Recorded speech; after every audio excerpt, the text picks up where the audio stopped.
Have you ever felt lost, confused, or indecisive, and then suddenly a feather just appeared in your path and instantly you just knew the answer to all of your questions? Or maybe friends and family keep buying you animal themed things and you're wondering, why do I have like 10 pairs of frog knickers or owl cushions? And you want to understand, why is this animal turned up in my life?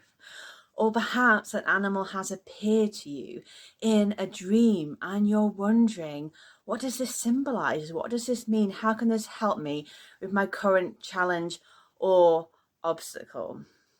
This is why I have created the YouTube series Animal with myself and guests that's going to offer you insight into what is the magic, the myth, the medicine of the animal kingdom. What does it mean to have a spirit guide that is a particular animal, and how can they support you in your life's journey, in your healing, and in your connection to self?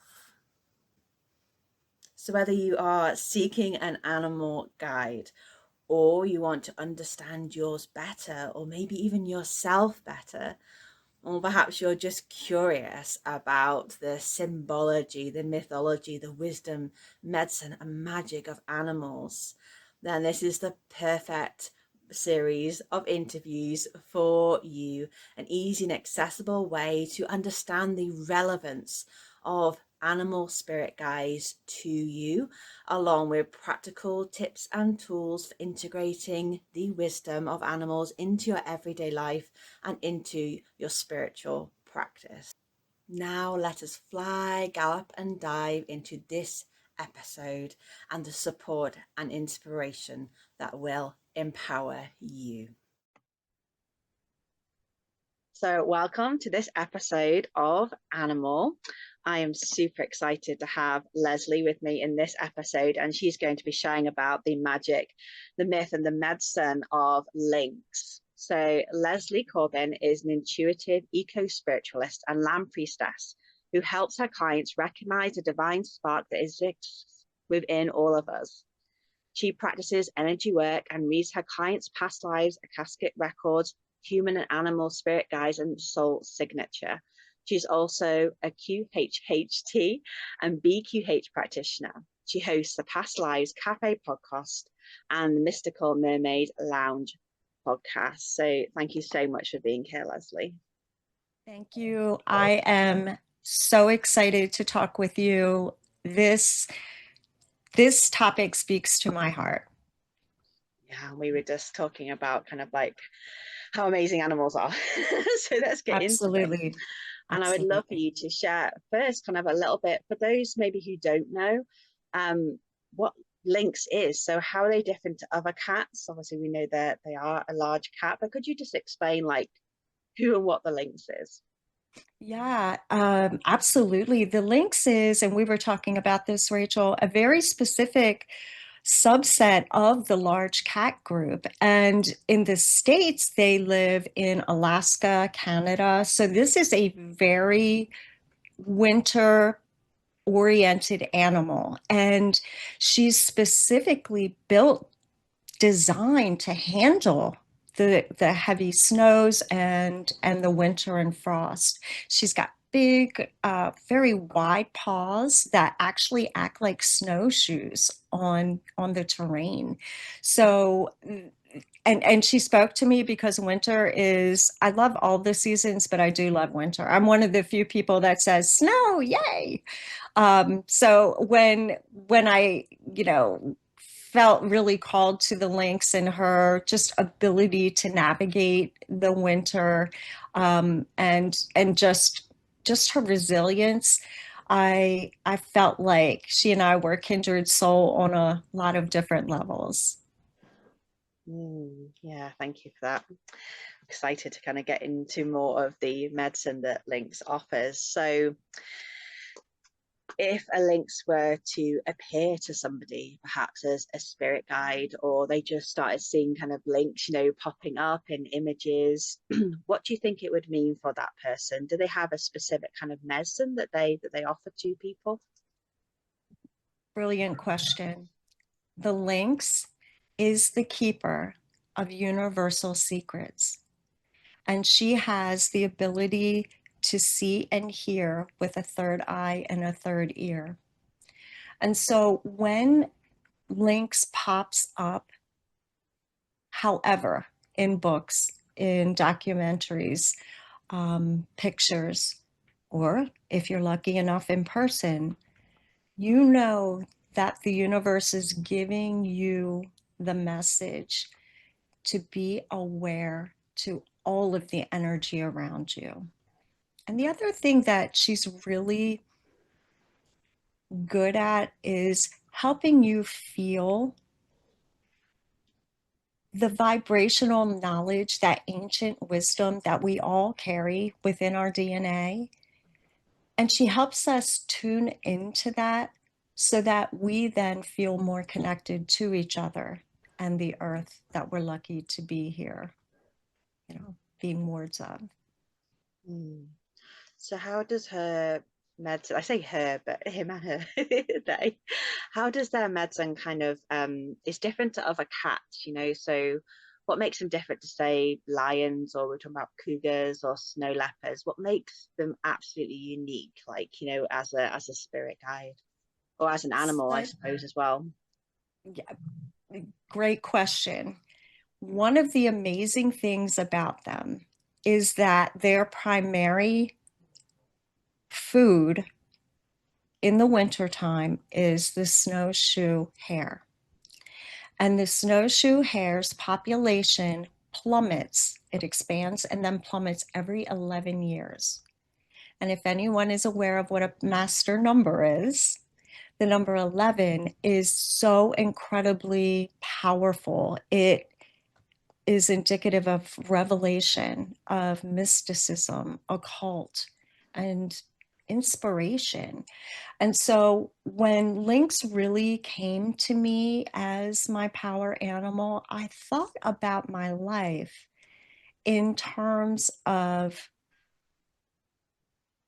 patterns and cycles and looked to see if that 11-year cycle had implications for my spiritual journey. And I can honestly say, not on the day, but I can honestly say that that time period is also instrumental in my life, in my life's journey. Mm. So for those who aren't kind of who don't know much about numerology, what does 11 stand for in numerology? What's the magic behind Yes, that number? yeah, absolutely. One is the supreme number, obviously. And when you have two ones, the number 11, it is considered such a master number. It is, for lack of better terms, your superpower charge to all there is. And with a life cycle, and we'd have to look at what that actually means for the snowshoe hare as well. I mean, that is a very interesting cycle to have a population expand and plummet. But specifically for the lynx to rely on something that is so necessary to their well-being, an entire population of animal that actually dies off and then regenerates every 11 years is so spiritually significant to that, just to those animals that come and go in that specific cycle. And I think a lot of us can also, as I mentioned, kind of track our spiritual journeys along very specific patterns. And if 11 happens to speak to us from a spiritual development standpoint, how amazing is that? Yeah, definitely. And just when you were talking then, I was thinking about how you were saying they're very much connected to the winter, and you're talking about cycles. And I was just thinking that, they're perhaps a guide that could support us in these times. Maybe we're going through the winter of self, and there's that, perhaps like with the hair, there's a time of scarcity before we come back to a time of abundance. And do you think that they could support people if they're going through the winter of self, like going through maybe what they would consider like a time where you're coming inward, or a time that's maybe more kind of dark night of the soul or transitionary? Do you think that they can support people during that winter time of us? I love that.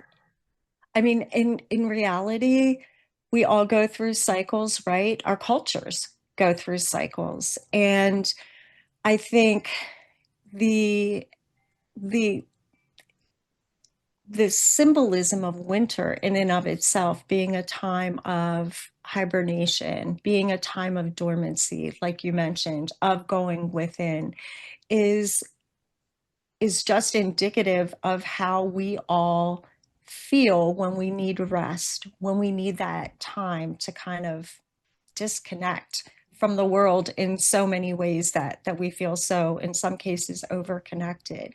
And yet the lynx is able to allow the world to continue to disconnect, but she's also able to thrive. And so it's this dual relationship of allowing, but also continuation. Mm. Yeah, you can really feel that, with that. I always admire the animals that that can survive winter. I know you were saying that you love it, but like for me personally, I really struggle with the dark months. I'm very much a sun baby. I was born in July and I thrive in the sun. So, it can be a kind of dreading the winter coming up and dreading the lack of light. And it's amazing how there are animals that can inspire us and support us and remind us that winter is necessary. Those times in life of winter are necessary, both in the world around us and seasonally, and also in ourselves, that they teach us not to fear kind of that rest time, because we're so much in this day and age all about rushing, all about doing, all about the busyness. We almost don't want to stop, do we? We want to keep holding on and controlling. And it sounds like snow leopard is really kind of an animal that, sorry, snow leopard, lynx, sorry. Mhm. Lynx can support us in kind of like that letting go, that surrender, and that trust of the winter. I too was born in July, so I know exactly what you mean. And there is a bit of, as much as I love winter, as much as I love snow, there is that little bit of knowing you're going to experience hardship. So I know exactly what you mean, but you're absolutely right. That cycle has to happen. There are some plants, a cherry tree, as an example, that won't bloom if it doesn't have a cold enough spell to come in and reserve those energies. So I love your metaphor. It's perfect. Oh, thank you, Lynx. Definitely one I'm going to be looking more into, yeah, to help me kind of through these winter months when I just want to hibernate and not go outside. Yeah, I so think we thank all you feel for that way a bit. definitely. So, how has Lynx been important to you? Did Lynx show up at a specific time or in a specific moment? Did they get you through an experience, or is it something that's they've always been there your whole life? All the things that you just said, but I loved this question because it made me really do an introspective look at not just my spiritual journey, but also my connection to nature, to animals, the earth in general. And it's interesting. I had a reading done of all of my totem animals, and in the Lakota tribe, they believe that there are 9 power animals or totem animals around us. And 2 of them are with us most of our lives, if not all of our lives. And then the other 7 come and go at different stages. And so the lynx was identified to me as being an energy that has been with me all my life. And so I was encouraged to really look into, and I do call her her, but there is fine, but to really look into her because I feel she's such a part of me that I've realized all along, she's been with me. I have felt her. I have definitely felt her nudge to be brave, to be courageous, to step out into what might look like deep snow when I might be fearful.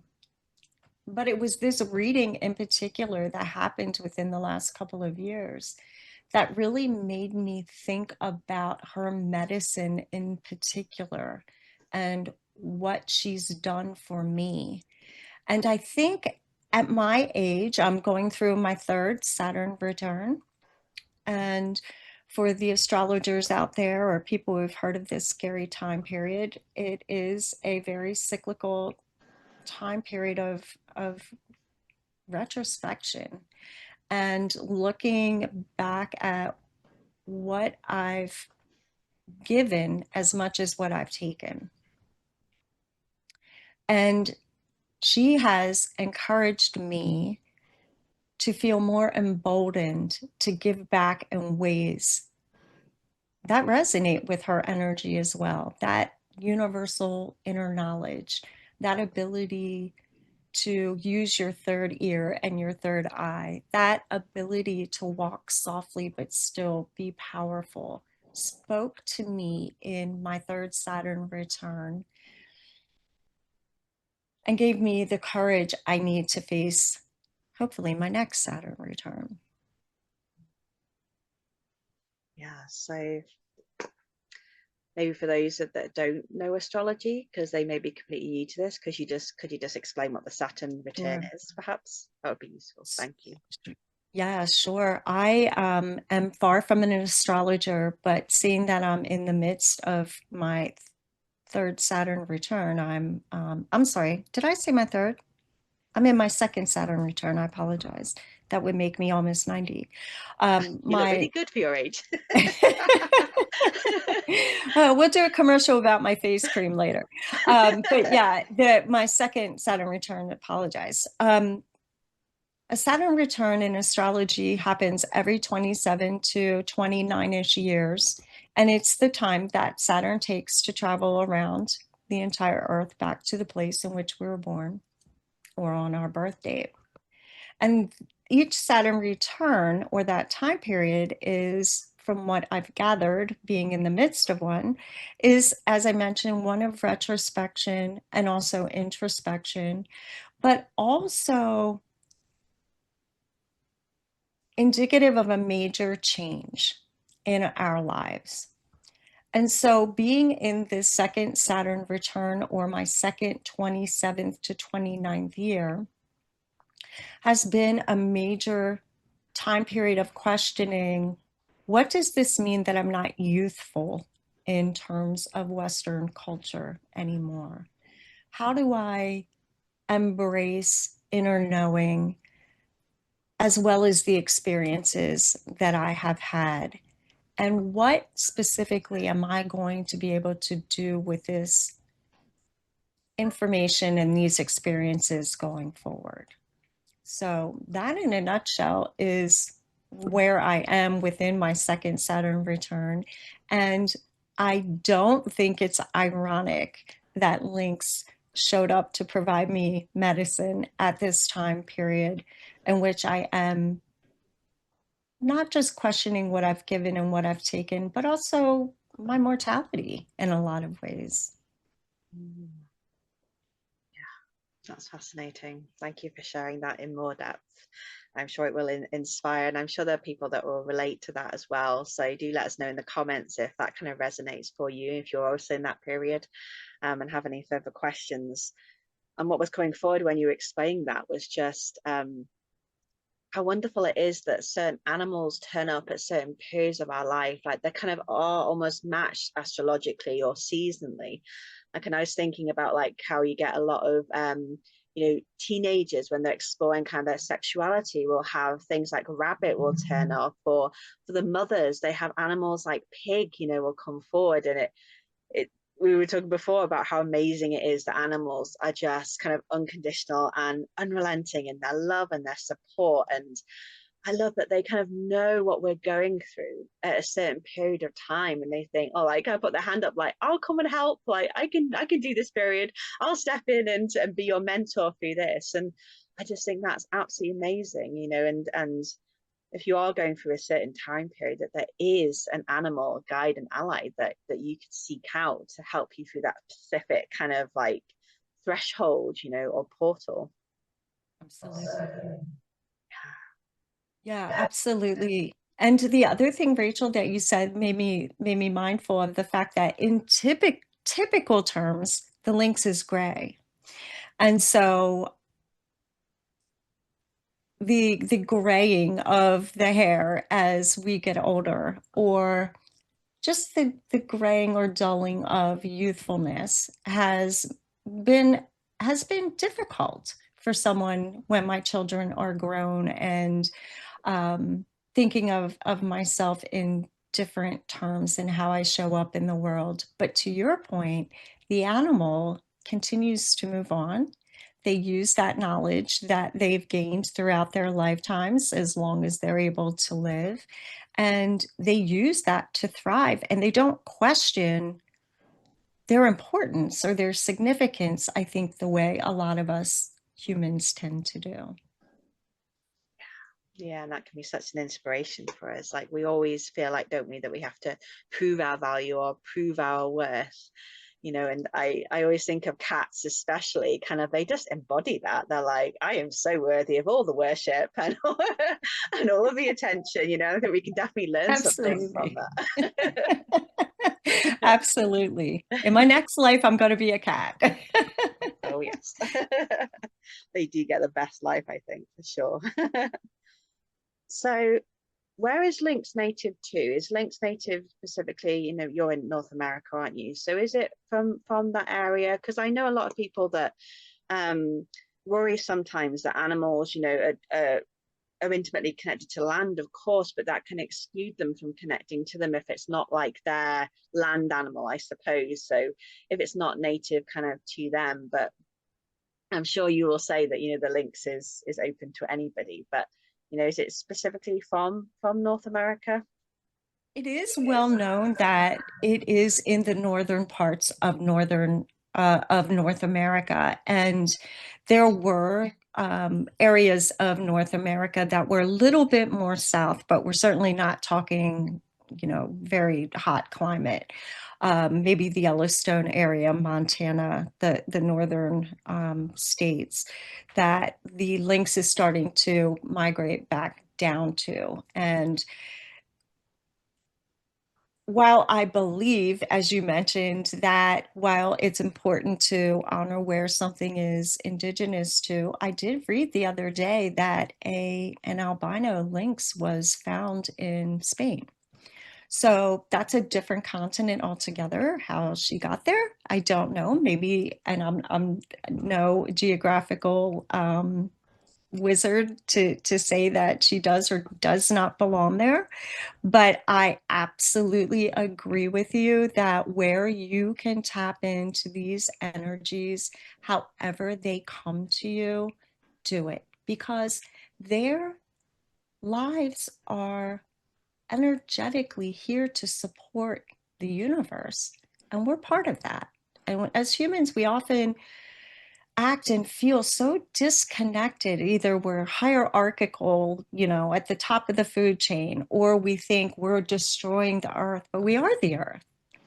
And so we need to embrace, in my opinion, as many energetic beings that speak to us as possible, and don't allow our not wanting to maybe overstep because it's not native to us be a barrier, because we are all connected.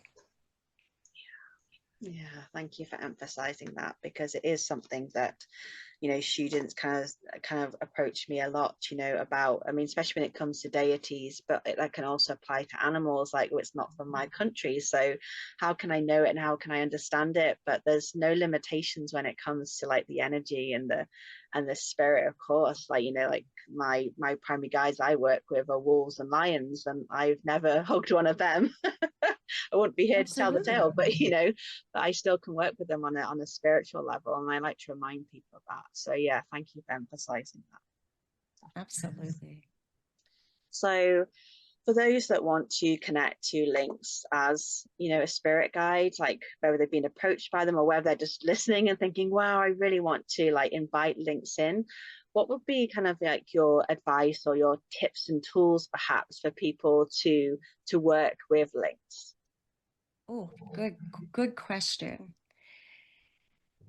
So the way that I have been able to connect with her in a conscious, mindful way has been to not just feel her energy, but to call her in when I'm in need, much like we would do with when we're working with deity. And if I need insight, if I need astute focus on something, I will stop and say, Lynx, this is your deal. You have this ability, and I'm asking you to help inspire me the same way that you live in an inspired visual way, to help me tap into that acuity. I also read as much as I possibly could as about how she interacts with us in an animal spirit guide way. Ted Andrews' Animal Speak book, Stephen Farmer's book on animal spirit guides were very instrumental to me, as well as keeping up on other folks' experiences with animals and how they entrain with our energy. And when I meditate, I will ask her for guidance as the expert in looking through sometimes what might seem like a fog or maybe a distraction so that I can delve underneath to find the real truth as it speaks to me. So those are ways absolutely to connect. Fabulous. Yeah. So I think, just kind of like learning about the animal can often give us hints, can't it? That the real animal, how it lives and breathes on this planet, can give us hints as to what they offer, also like spiritually and energetically. And so for anyone watching this, don't feel that not being able to see or to even have ever met a lynx is a barrier at all. So yeah, just asking. It's a good tip, just I think often we wait for permission, don't we? Like we want something to kind of come to us, or we want somebody else to, like, I know a lot of people say, oh, so and so told me that I had this guide, and you're like, did you wait for that person to tell you? Like, you don't need anybody else's permission, just ask. That's all you have to do, is just ask. And everything out there is more than willing to help and to support us. The animals and the deities, they're just waiting, I feel sometimes. And I feel sometimes also like, come on, hurry up, like I want to help you and you're trying to struggle on your own. Get on with it. Absolutely. I've been waiting. Here I am. That's very similar to when I had that reading done and had the links specifically pointed out to me. I thought, oh my gosh, I felt her all along. And I've been communicating with her. I just didn't give a label to it. And so the label helped me picture her in my mind a little bit easier and helped me identify very specific traits. But I guarantee you, when we feel that energy around us, it doesn't matter what we call it. Just accept it. Mm-hmm. Yeah, so having this allowance and openness, isn't it, and honesty. Yeah, Agreed. definitely. So if people were wanting to kind of embody Lynx, like to actually kind of take on the characteristics of Lynx, how is there ways that they could kind of like maybe is there any actions they could physically take, like to, because I know that we've been talking with other guests about, like we were talking about with snake, like dancing would be a really good tool to connect to it, or cat, a really good way is like resting and stretching. So is there something that could help support the embodiment of lynx, if we were to become lynx in our kind of our character?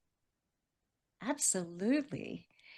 The one thing that Lynx inspires us to do because of that inner sight she has is to step back and observe. And so while we're saying, what can we do? It's more so what we shouldn't do, which is rush in. If we're unsure of a situation, if we're seeking knowledge, if we're looking for some thread that we can hang on to figure out exactly what is happening around us. If we need clarity and discernment, step back and be still. Just like a cat has that ability to stand in place and kind of look at you as, or at least that's what my cats do. Like, do I get my treat yet? But the ability to be still and to listen and to watch and observe our environment gives us more clues than we probably miss on thousands of clues we probably miss on a daily basis. And so that inability to be still and to listen is in itself powerful. Yeah, and a much needed medicine, I think, in this world, like we were saying about all this rushing and pushing all the time, and we're all almost trying to get somewhere all the time and missing out on the view along the way, and the journey and the experience of now, like, often thinking, oh, I need to get to the end of the year, I need to get to the end of the week, and yeah, it sounds like Lynx is very much a be here right now, and yeah, enjoy the view. Absolutely. And trust that you'll know when to take the action. Believe in yourself enough to trust your intuition that when it's time to make a move, or in the lynx's terms, when it's time to catch her prey, she calculates that very carefully and then makes a move that in almost all cases is successful. And so if we could, to your point, slow down enough to think through what the best action would be with as much information as we can attain, and then make a move, I think we'd see a shift in our frustration levels, if nothing else. Yeah, definitely. I can feel that. I'm even feeling like more chilled and relaxed just listening to you talking about things. I can feel I'm myself feeling even more breathing. furry myself. You just feel that kind of like that strong presence, that energy just Right. going forward. And yeah, it's definitely here. Wow. Is there anything else before we finish that you would love to share, like any kind of medicine or magic that we haven't spoken into about Lynx yet that you think is vital for our audience to hear? I think the most important thing,